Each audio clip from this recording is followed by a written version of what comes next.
The message arrived at 2:17 a.m. No name, no greeting, just a file. For a moment, I watched the screen glow in the dark like an accusation. My apartment was silent except for the hum of the refrigerator and my own pulse, steady but loud in my ears. I already knew it was about her. Some instincts don't announce themselves. They tighten. I opened the video. The first frame was a hallway I recognized instantly. Marble floors. The donor wing. The place they said she imagined. The place the paper called Unfounded.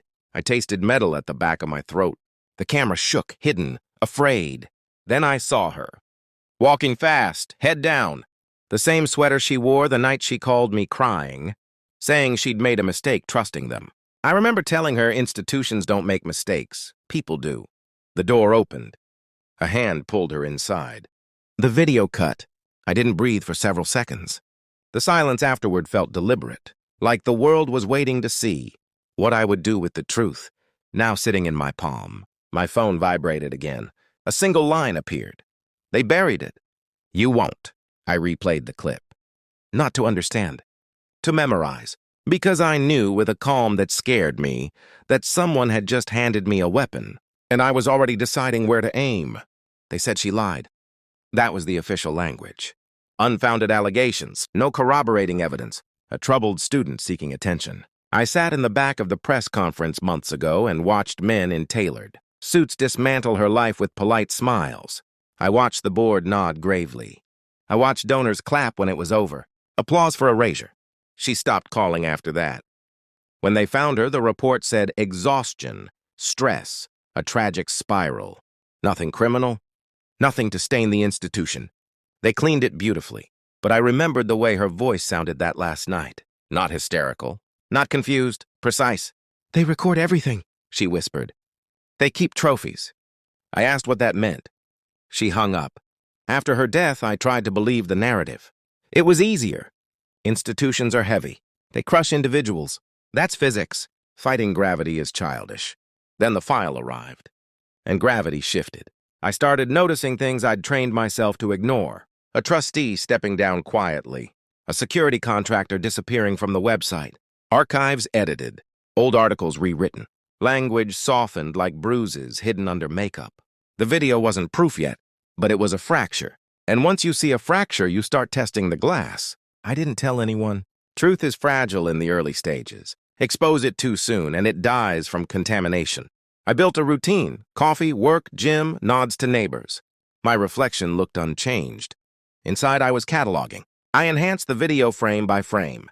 Reflections in the marble. A watch face. A partial badge number. I cross-referenced maintenance logs. I'd archived months ago out of grief disguised as curiosity. Patterns emerged. The hallway camera had been under repair that week. Every camera had. I requested public records under a different name. I paid for server leaks through channels that don't ask moral questions. Files arrived in fragments. Emails, schedules, guest lists that read like a who's. Who of untouchable men? The number grew. 20, 47, 90. By the time I reached 1 to 13, I stopped reacting. Numbers become abstract at that scale. What stayed concrete were the timestamps. The repetition, the system. This wasn't chaos. It was architecture. And she had walked into the blueprint. I found a hidden archive buried in a mislabeled backup. Video folders sorted by date. I opened one at random. I saw the same door. Different girl. Same hands. I closed my laptop gently, like I was putting a child to sleep. My heartbeat was perfectly even. Rage is inefficient when it's loud. I preferred mine distilled. I wasn't hunting monsters anymore. I was mapping an ecosystem. I arranged the meeting under the pretense of a donation inquiry. The board chair greeted me personally. He liked wealthy strangers. They smelled like safety. His office overlooked the campus. Sunlight everywhere, clean, respectable. I placed a small drive on his desk. He smiled politely. "What's this?" "Your archive," I said. He laughed. A reflex. Then he saw my face, and the laugh died without ceremony. He plugged it in. The first video autoplayed. I watched his shoulders change shape. Men reveal their guilt in posture long before words. He tried to speak, failed, tried again. This is fabricated. I slid printed timestamps across the desk. Server signatures. Internal memos. his own authorization code highlighted in yellow. His eyes watered.